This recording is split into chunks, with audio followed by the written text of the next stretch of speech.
asked for the state license, which they refused, but then they did give me a state approval, which gave me enough hoops to jump through.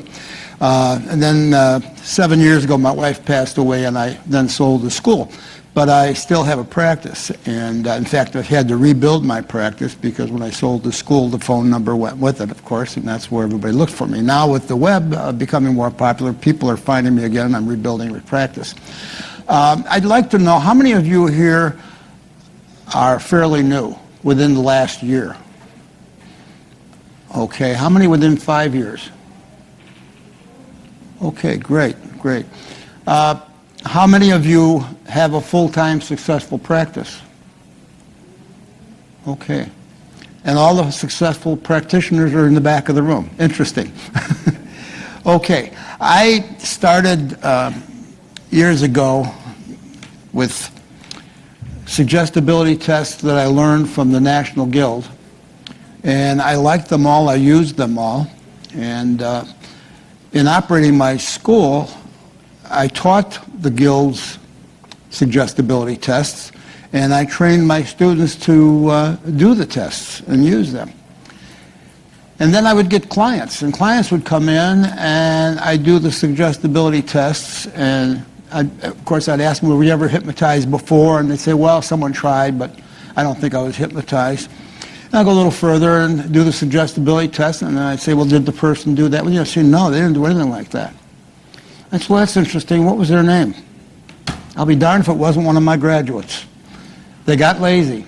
And, you know, back to the routine, put them in the chair, have them close their eyes, read them a script, and hope you got lucky, get paid, and send them out, and hope it worked.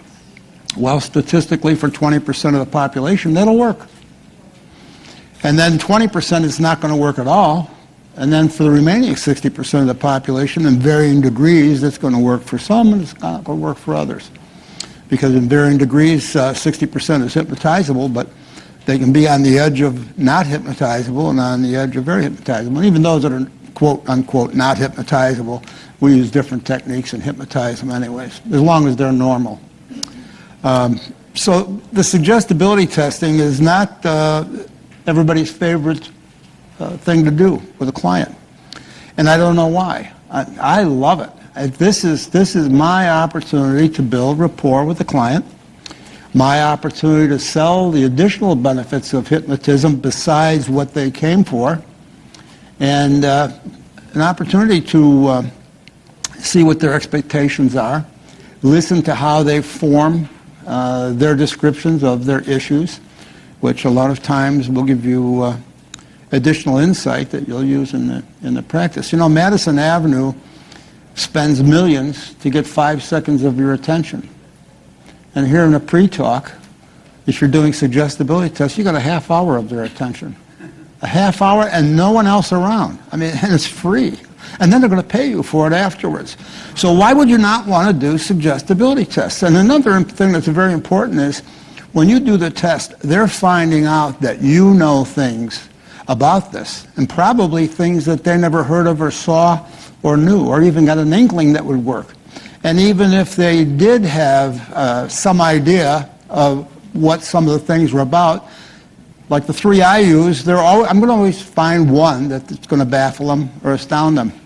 The interesting thing is, different tests startle or surprise or astound different people. And of course, if they're astounded with the